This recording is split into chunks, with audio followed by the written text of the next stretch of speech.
Assalamualaikum warahmatullahi wabarakatuh. Halo teman-teman Sobat UT, sebelum memulai belajar di video ini, kalian bisa berdoa terlebih dahulu, agar dimudahkan dalam memahami materi kali ini. Berdoa dipersilahkan. Setelah selesai, kalian bisa memulai menonton video teks dan audio ini ya. Selamat belajar. Jangan lupa subscribe, like, dan komen ya. Karena ini gratis. 3, 2, 1. Mata Kuliah Hukum Tata Negara, Modul 1.1, Pendahuluan. Sejak berdirinya negara bangsa, nation state, maka kebutuhan akan adanya hukum yang mengatur organisasi negara menjadi sebuah keharusan.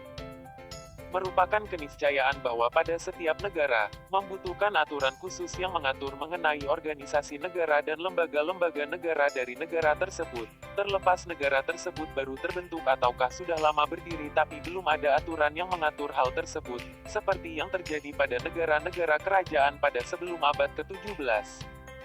Pengaturan mengenai organisasi negara merupakan pedoman tidak hanya bagi para penyelenggara negara, tapi juga warga negara, terkait dengan kedudukan serta hak dan kewajiban sebagai warga negara. Pentingnya penataan organisasi negara dan pengaturan hukum yang mengatur organisasi negara menyebabkan perlunya pemahaman mengenai pengertian yang dimaksud dengan hukum tata negara, HTN, HTN darurat, dan sumber-sumber HTN serta faktor-faktor yang membantu pembentukan HTN.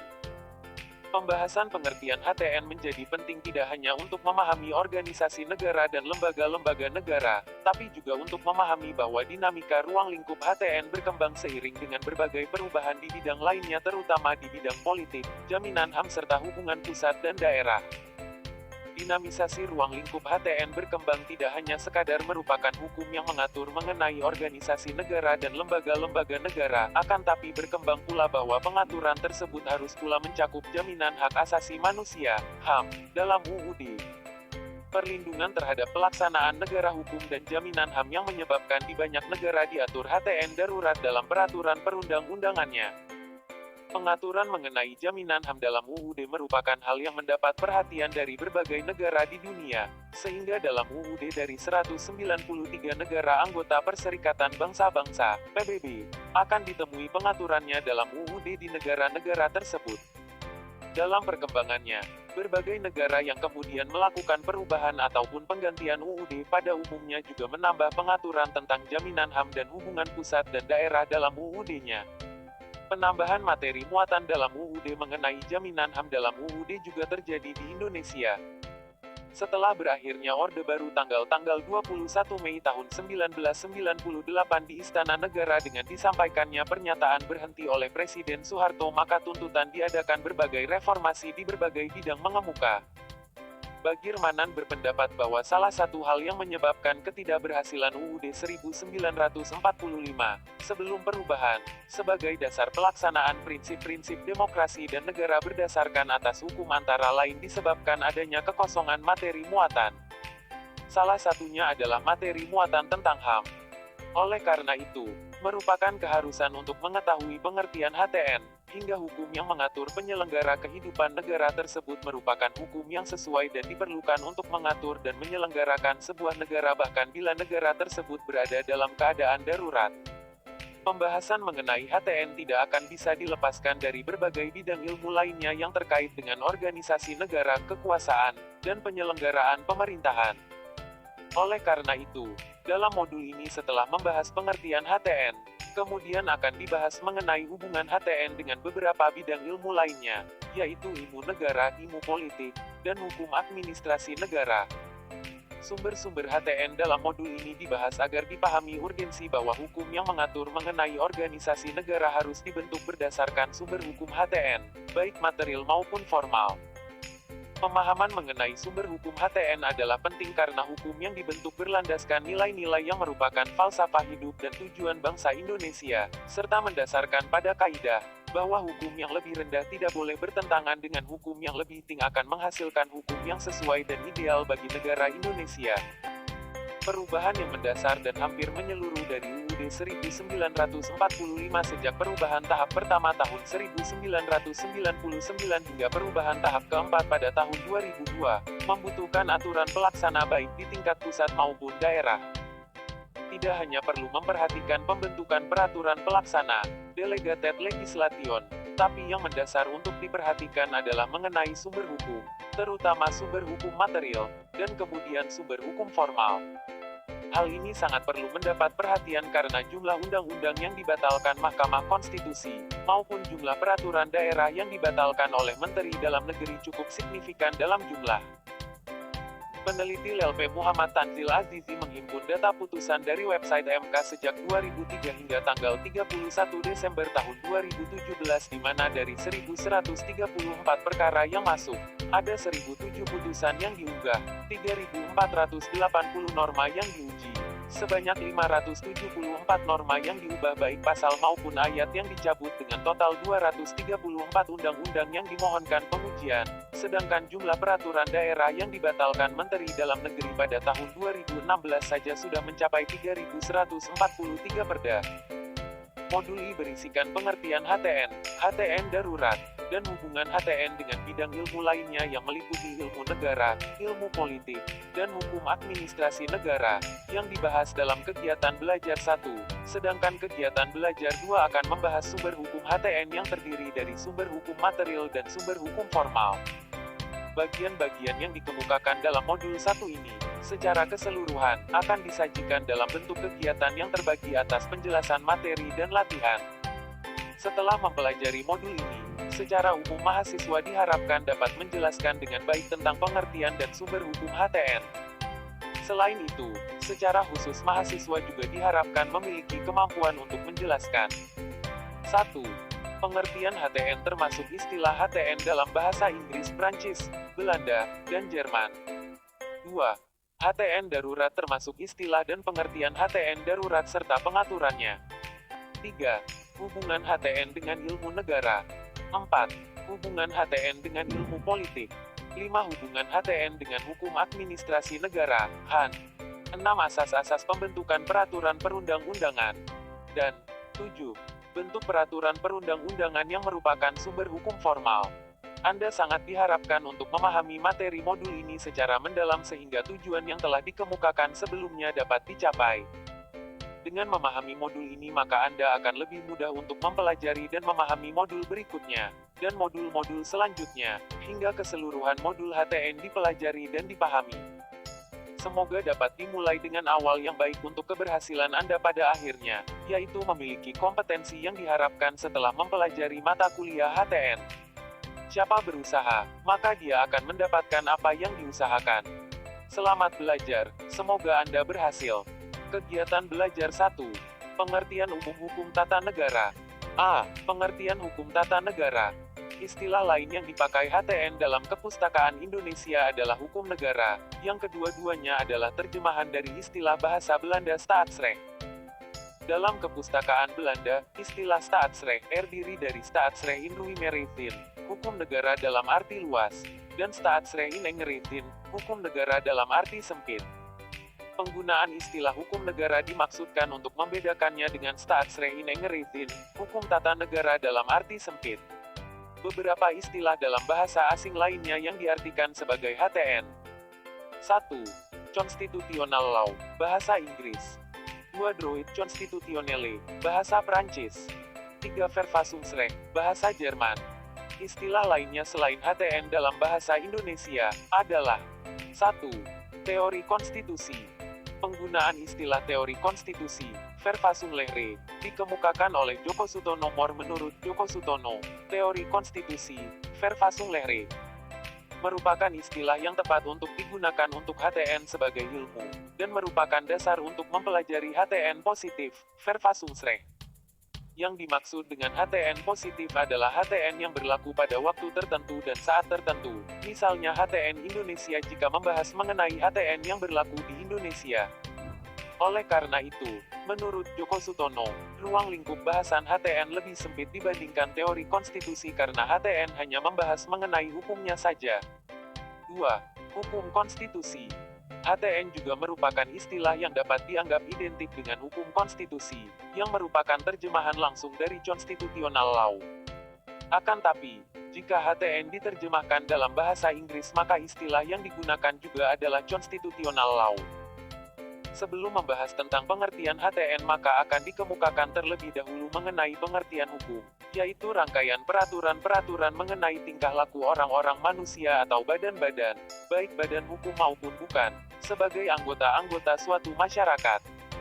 Peraturan-peraturan hukum berwujud dua macam, sesuai dengan tingkah laku manusia dan badan hukum, yaitu berbuat sesuatu atau tidak berbuat sesuatu, dalam bentuk mewajibkan atau memperbolehkan sesuatu dan melarang berbuat sesuatu. Mengenai pengertian HTN, terdapat perbedaan di antara para ahli, akan tapi, dari berbagai pendapat tersebut, terlihat adanya perkembangan tentang pengertian HTN yang dikemukakan, yaitu dimasukkannya jaminan HAM sebagai bagian dari pengertian HTN. Berikut akan dikemukakan beberapa pendapat tentang pengertian HTN, yaitu A. Van Vollenhoven. Van Vollenhoven mengemukakan bahwa HTN adalah rangkaian peraturan-peraturan hukum, yang mendirikan badan-badan sebagai alat, organ, suatu negara dengan memberikan wewenang-wewenang kepada badan-badan itu dan yang membagi-bagi pekerjaan pemerintah kepada banyak alat-alat negara baik yang tinggi maupun yang rendah kedudukannya. B. Paul Scholten. Menurut Scholten, HTN adalah hukum yang mengatur organisasi daripada negara.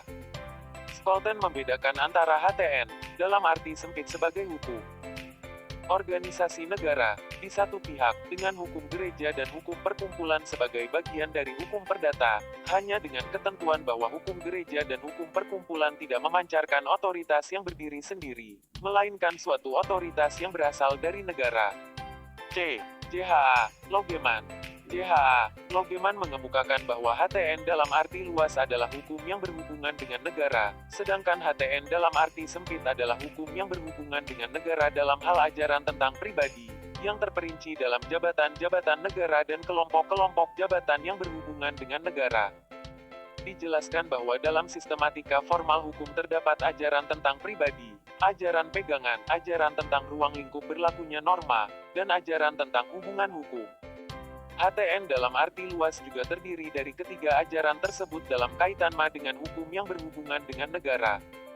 Dalam HTN, maka yang dimaksud dengan ajaran tentang pribadi dalam konteks HTN adalah fungsi jabatan.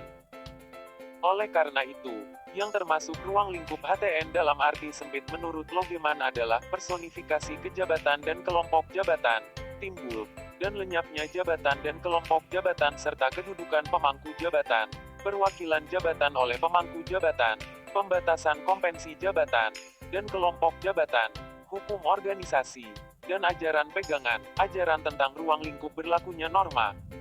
D. Van der Pot. Van der Pot mengemukakan bahwa HTN adalah peraturan-peraturan yang menentukan badan-badan yang diperlukan serta wewenangnya masing-masing hubungannya satu dengan yang lainnya, dan hubungannya dengan individu-individu dalam kegiatannya. ECS, WDNE, Godfrey Phillips, merumuskan HTN, Constitutional Law, sebagai yang secara umum diterima dari pengertian yang berarti aturan-aturan yang mengatur struktur dari organ-organ yang penting dari pemerintah dan hubungannya satu sama lain, dan menentukan fungsi-fungsi utamanya. AVDC Constitutional Law as the term is used in England, appear to include all rules which directly or indirectly affect the distribution or the exercise of the sovereign power in the state. AVDC menjelaskan lebih lanjut bahwa seluruh peraturan yang secara langsung atau tidak langsung mempengaruhi distribusi atau pelaksanaan kekuasaan yang berdaulat dalam negara mencakup semua peraturan yang menjelaskan anggota-anggota kekuasaan yang berdaulat dan semua peraturan yang mengatur hubungan dari kekuasaan yang berdaulat. Aturan-aturan tersebut juga mengatur mengenai menteri-menteri dan kewenangannya, menentukan kedaulatan negara dan menentukan siapa saja yang merupakan warga negara. Sudah diatur mengenai kedudukan warga negara akan tapi belum mengatur mengenai jaminan HAM. G. Kusnardi dan Harmaili Ibrahim. HTN dapat dirumuskan sebagai sekumpulan peraturan hukum yang mengatur organisasi daripada negara, hubungan antar alat perlengkapan negara dalam garis vertikal dan horizontal, serta kedudukan warga negara dan hak asasinya. Hajimli Asidiki. Ilmu HTN dapat dirumuskan sebagai cabang ilmu hukum yang mempelajari prinsip-prinsip dan norma-norma hukum yang tertuang secara tertulis ataupun yang hidup dalam kenyataan praktik kenegaraan yang berkenaan dengan 1. Konstitusi yang berisi kesepakatan kolektif suatu komunitas rakyat mengenai cita-cita untuk hidup bersama dalam suatu negara. 2. Institusi-institusi kekuasaan negara beserta fungsinya. 3. Mekanisme hubungan antar institusi itu, serta 4. Prinsip-prinsip hubungan antara institusi kekuasaan negara dengan warga negara. Berdasarkan berbagai pengertian yang dikemukakan para ahli HTN sebelumnya, dapat dilihat bahwa HTN tidak hanya mengatur kewenangan lembaga-lembaga negara tapi juga hubungan antar lembaga negara, serta kedudukan warga negara dan jaminan HAM bagi warga negara. B. HTN darurat.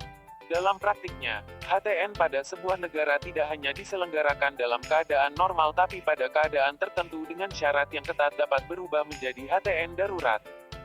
HTN darurat terjadi karena adanya keadaan khusus sehingga negara tidak dapat menggunakan aturan hukum pada keadaan normal, dan pada saat itu terjadi maka sangat rentan perlindungan terhadap penegakan negara hukum, termasuk di dalamnya perlindungan terhadap hak konstitusional warga negara. Negara-negara di dunia sangat memperhatikan pengaturan ketentuan HTN darurat dalam peraturan perundang-undangannya. Hal tersebut terlihat dari diaturnya baik dalam UUD maupun undang-undang terkait HTN darurat. Bahkan di beberapa negara, antara lain pada negara Prancis, aturan mengenai HTN sudah diatur dan menjadi semakin lama pengaturan tentang HTN darurat diatur semakin detail untuk melindungi hak konstitusional warga negara. Pengaturan dalam peraturan perundang-undangan menjadi penting karena dalam negara hukum, aturan hukumlah yang tertinggi sehingga walaupun dalam keadaan darurat, kriteria dari keadaan darurat dan pembatasan waktu pada HTN darurat diatur dengan jelas dan dilaksanakan berdasarkan aturan hukum. Dalam negara hukum juga dijamin hak konstitusional warga negara sehingga pengaturan yang detail tentang HTN darurat merupakan keharusan.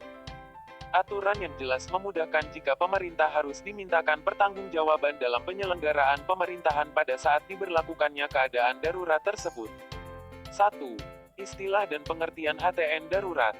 Istilah-istilah yang digunakan beragam dan beberapa di antaranya berbeda didasarkan pada keadaan bahaya yang terjadi. Beberapa istilah tersebut adalah state of emergency, state of siege, state of war, state of internal war, state of public emergency, state of defense, martial law, keadaan bahaya, kegentingan yang memaksa, dan sebagainya. Terdapat beberapa pengertian tentang HTN darurat yang dikemukakan para ahli, antara lain. A. Jimli Asidiki.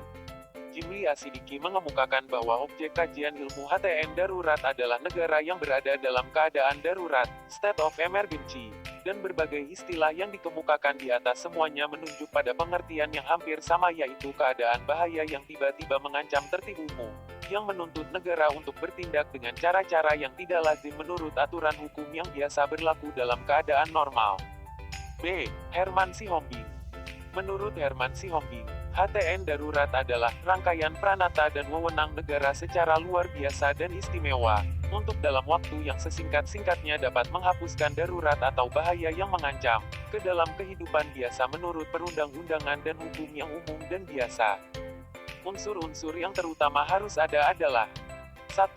Adanya bahaya negara yang patut dihadapi dengan upaya luar biasa. 2. Upaya biasa, pranata yang umum dan lazim tidak memadai untuk digunakan menanggapi dan menanggulangi bahaya yang ada. 3. Kewenangan luar biasa yang diberikan dengan hukum kepada pemerintah negara untuk secepatnya mengakhiri bahaya darurat tersebut, kembali ke dalam kehidupan normal. 4. Wewenang luar biasa itu dan HTN darurat itu adalah untuk sementara waktu saja, sampai keadaan darurat itu dipandang tidak membahayakan lagi. C. Donor. Negara hukum dalam keadaan pengecualian, Rechtsstaat in Uitzonderingtoestand, adalah negara hukum dalam keadaan perang, depresi ekonomi, pembangunan ekonomi, serta mobilisasi industri. Dalam pasal 4 ayat 1, International Covenant for Civil and Political Rights ICCPR, State of Emergency diartikan sebagai situasi yang mengancam terhadap kehidupan bangsa dan keberadaannya. Berdasarkan pendapat beberapa ahli dan pengertian dalam ICCPR tersebut dapat disimpulkan bahwa HTN darurat merupakan sekumpulan peraturan hukum yang dibuat dan dilaksanakan berdasarkan wewenang negara secara luar biasa dan istimewa yang dibuat dalam waktu yang sesingkat-singkatnya agar dapat menghapuskan keadaan darurat atau bahaya yang muncul yang mengancam ketertiban umum dan kehidupan bangsa sehingga dapat dihilangkan keadaan darurat atau bahaya tersebut dan kembali ke keadaan normal yang menggunakan peraturan hukum yang umum. 2. Pengaturan HTN darurat. Di Indonesia, HTN darurat diatur dalam UUD yaitu dalam Pasal 12 dan Pasal 22 UUD 1945. Pasal 12 UUD 1945 mengatur, Presiden menyatakan keadaan bahaya. Syarat-syarat dan keadaan bahaya diatur dalam Undang-Undang. Pengaturan dalam Pasal 22 UUD 1945 adalah sebagai berikut. A. Dalam hal ihwal kegentingan yang memaksa, Presiden berhak menetapkan peraturan pemerintah sebagai pengganti undang-undang. B. Peraturan pemerintah itu harus mendapat persetujuan Dewan Perwakilan Rakyat dalam persidangan yang berikut. C. Jika tidak mendapat persetujuan maka peraturan pemerintah itu harus dicabut. Dalam UUD 1945 tidak ditemukan penjelasan tentang frasa dalam Pasal 12 UUD 1945 tentang keadaan bahaya, dan frasa kegentingan yang memaksa, dalam Pasal 22 Ayat 1 UUD 1945. Penjelasan tentang keadaan bahaya dan tingkatannya diatur dalam undang-undang yang mengatur tentang keadaan bahaya adalah Undang-Undang Nomor 23 Tahun 1959 tentang keadaan bahaya.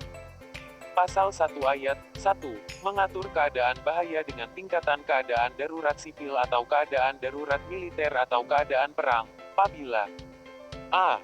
keamanan atau ketertiban hukum di seluruh wilayah atau sebagian wilayah negara Republik Indonesia terancam oleh pemberontakan, kerusuhan-kerusuhan, atau akibat bencana alam sehingga dikhawatirkan tidak dapat diatasi oleh alat-alat perlengkapan secara biasa. B. Timbul perang atau bahaya perang atau dikhawatirkan perkosaan wilayah negara Republik Indonesia dengan cara apapun juga. C. Hidup negara berada dalam keadaan bahaya atau dari keadaan-keadaan khusus ternyata ada atau dikhawatirkan ada gejala-gejala yang dapat membahayakan hidup negara. Dalam putusan Mahkamah Konstitusi Nomor 138, PUU-VI, 2009, ditetapkan 3 kategori kegentingan yang memaksa, yaitu adanya keadaan yaitu kebutuhan mendesak untuk menyelesaikan masalah hukum secara cepat berdasarkan undang-undang. Undang-undang yang dibutuhkan tersebut belum ada sehingga terjadi kekosongan hukum atau jika ada undang-undang tapi undang-undang tersebut tidak memadai, dan kekosongan hukum tersebut tidak dapat diatasi dengan cara membuat undang-undang melalui prosedur biasa karena memerlukan waktu yang cukup lama sedangkan keadaan yang mendesak tersebut memerlukan kepastian untuk diselesaikan. Berdasarkan putusan MK dan Pasal 1 Ayat 2 Undang-Undang Nomor 23 Tahun 1959 maka keadaan bahaya bukan satu-satunya keadaan yang menyebabkan timbulnya kegentingan yang memaksa. Keadaan bahaya dalam undang-undang tersebut hanya dibatasi keadaan darurat sipil atau keadaan darurat militer atau keadaan perang padahal sangat mungkin terjadi keadaan darurat di luar pengertian keadaan bahaya yang diatur dalam undang-undang.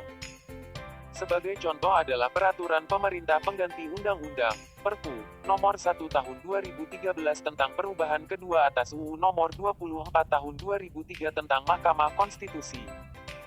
Perpu ini dibentuk dalam keadaan genting di mana dalam pertimbangannya huruf A Perpu Nomor 4 Tahun 2009 menyatakan, terjadinya kekosongan keanggotaan pimpinan Komisi Pemberantasan Korupsi telah mengganggu kinerja serta berpotensi menimbulkan ketidakpastian hukum dalam upaya mencegah dan pemberantasan tindak pidana korupsi yang dilakukan Komisi Pemberantasan Korupsi.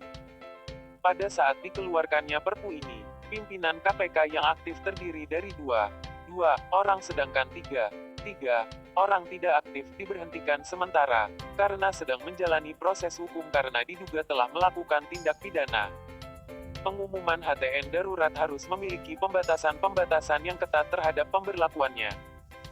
Van Dulemen mengemukakan 4 syarat yang harus dipenuhi dalam satu peraturan darurat dan menyatakan tidak sah jika salah satu dari syarat tidak dipenuhi, serta akibat hukum bagi peraturan darurat tersebut adalah tidak sah dan tidak diakui keabsahannya sebagai HTN darurat tertulis. Keempat syarat tersebut adalah a. Kepentingan tertinggi negara yakni adanya atau eksistensi negara tersebut. B. Bahwa peraturan darurat itu harus mutlak atau sangat perlu. C. Peraturan darurat, nudregeling, bersifat sementara, provisoir, selama keadaan masih darurat saja, dan sesudah itu diperlakukan aturan biasa yang normal. D. Bahkan ketika peraturan darurat dibuat Dewan Perwakilan Rakyat DPR, tidak dapat mengadakan sidang. UU PEK Nomor 23 Tahun 1959 tentang keadaan bahaya mengatur syarat-syarat yang dikemukakan oleh Van Dulemen. Akan tapi terhadap syarat keempat tidak ditemukan dalam undang-undang tersebut. C. Hubungan HTN dengan ilmu negara, ilmu politik, dan HAN. Dalam membahas organisasi negara, selain HTN, juga dapat dibahas dari perspektif ilmu negara, ilmu politik, dan HAN, sehingga terdapat hubungan antara ketiga bidang ilmu tersebut dengan HTN. Berikut adalah uraian mengenai hubungan antara HTN dengan masing-masing bidang ilmu tersebut. 1. Hubungan HTN dengan ilmu negara. R. Kranenburg mengemukakan bahwa ilmu negara menyelidiki timbul, sifat dan wujud suatu negara. Ilmu negara berkedudukan sebagai ilmu pengetahuan pengantar bagi HTN. Ilmu negara mementingkan nilai teoritis, sehingga tugas ilmu negara tidak mementingkan bagaimana caranya hukum itu seharusnya dijalankan. Sebaliknya dalam HTN lebih diutamakan nilai-nilai praktisnya karena hasil penyelidikannya dapat langsung dipergunakan dalam praktik oleh penyelenggara negara.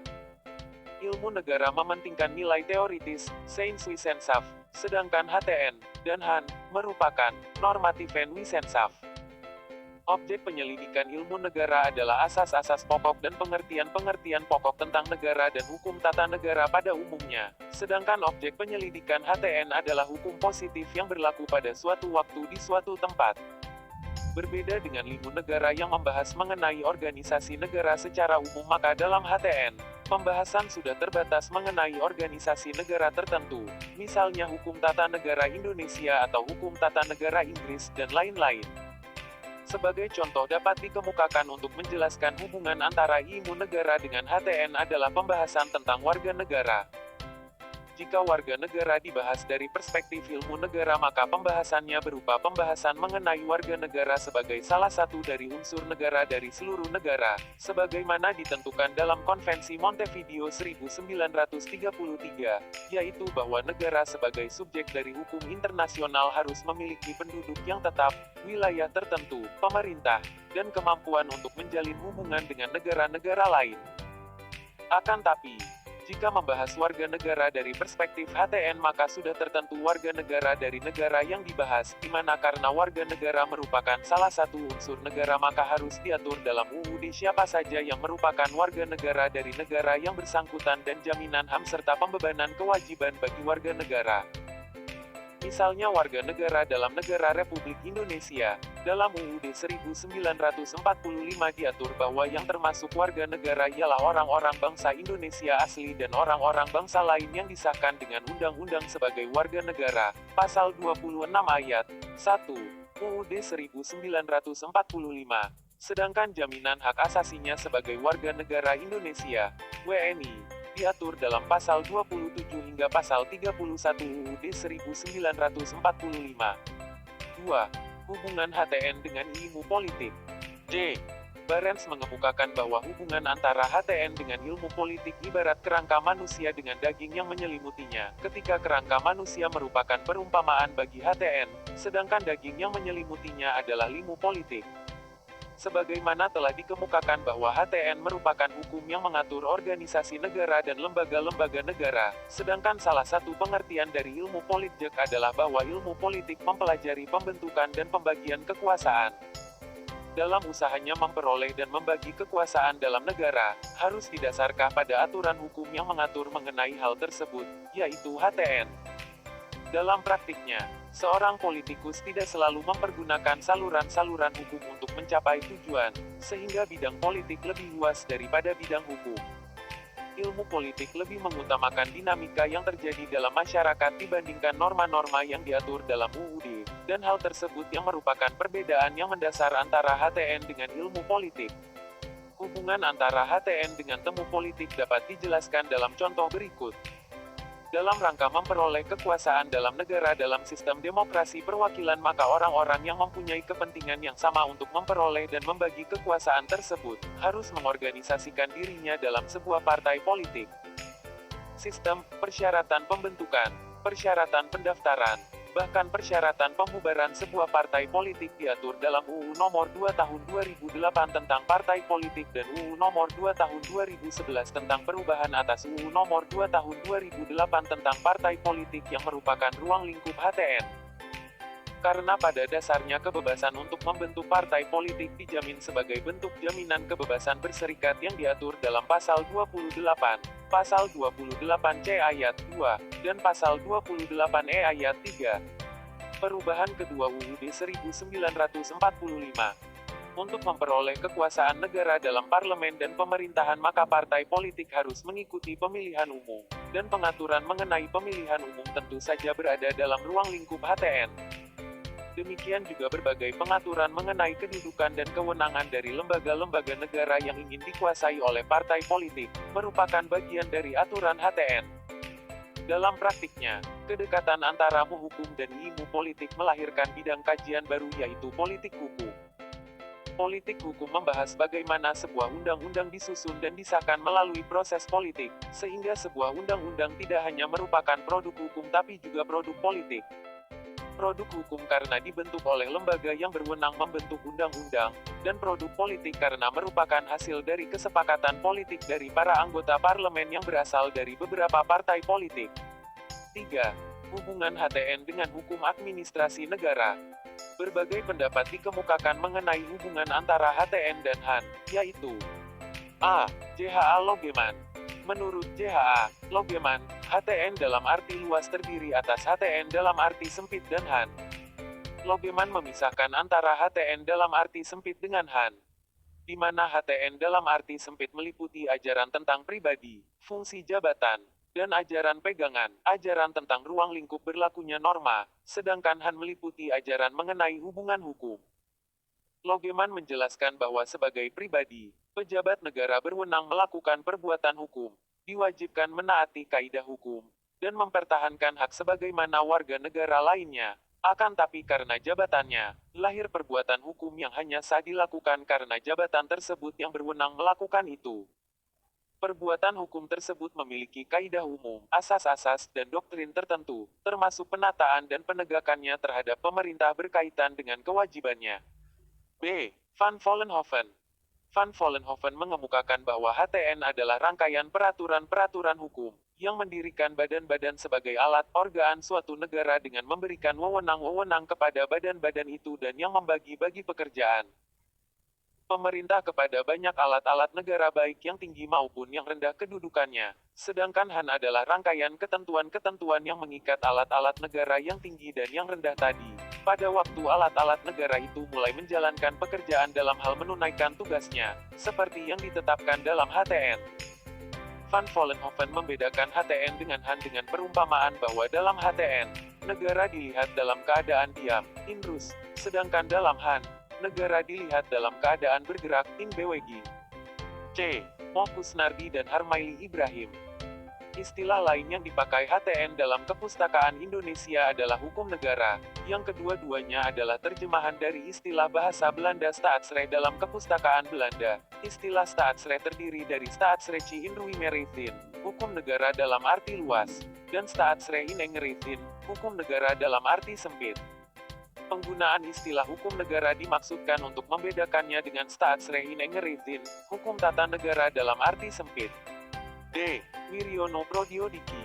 HTN memiliki hubungan yang erat dengan HAN, di mana keduanya membahas mengenai soal-soal kenegaraan. E. Van der Pot. Van der Pot tidak membedakan secara tajam antara HTN dan HAN dengan alasan bahwa perbedaan secara prinsipil tidak menimbulkan akibat hukum. 6. Pembedaan hanya penting bagi ilmu pengetahuan hukum untuk memahami tentang sistem, akan tapi tidak menimbulkan akibat hukum dalam praktiknya. 7. F. Kranenburg. Menurut Kranenburg, HAN dan HTN memiliki lapangan penyelidikan yang sama, perbedaan terletak pada cara pendekatan yang digunakan. Cara pendekatan yang dilakukan HTN adalah untuk mengetahui organisasi daripada negara, serta badan-badan lainnya, sedangkan HAN menghendaki caranya negara serta organ-organnya melakukan tugasnya. Kranenburg tidak membedakan HTN dan HAN karena pembatasan wewenang melainkan karena cara bertindaknya negara itu sudah merupakan pembatasan wewenang. Dari berbagai pendapat tersebut maka dapat dikelompokkan dalam dua pendapat yaitu 1. Tidak terdapat perbedaan yang mendasar antara HTN dan HAN sebagaimana yang dikemukakan antara lain oleh Kranenburg, Wiryono Prodyodikoro, dan Van der Pot. 2. Terdapat perbedaan yang mendasar antara HTN dan Han sebagaimana yang dikemukakan oleh Van Vollenhoven dan Logeman. Dalam praktiknya, hubungan antara HTN dengan Han memang tidak terdapat perbedaan yang asasi sebagaimana yang dikemukakan oleh Kranenburg. Salah satu contoh adalah mengenai lembaga negara. Pengaturan mengenai lembaga negara di tingkat pusat yang melaksanakan kekuasaan eksekutif, legislatif, dan yudisial merupakan ruang lingkup HTN, akan tapi dalam setiap lembaga negara terdapat birokrasi yang mengelola administrasi dari lembaga negara tersebut yang merupakan ruang lingkup Han. Dewan Perwakilan Rakyat (DPR) merupakan lembaga negara yang diatur dalam UUD yang merupakan ruang lingkup HTN. Walaupun demikian, DPR didukung oleh kesekretariatan sebagai supporting system, sistem pendukung, dalam beberapa hal, antara lain melakukan pengelolaan administrasi DPR, seperti pengelolaan gedung, penyediaan data dan informasi bagi anggota DPR, dan lain-lain. Sekian kegiatan belajar 1. Selanjutnya mari kita ke kegiatan belajar 2 di video selanjutnya.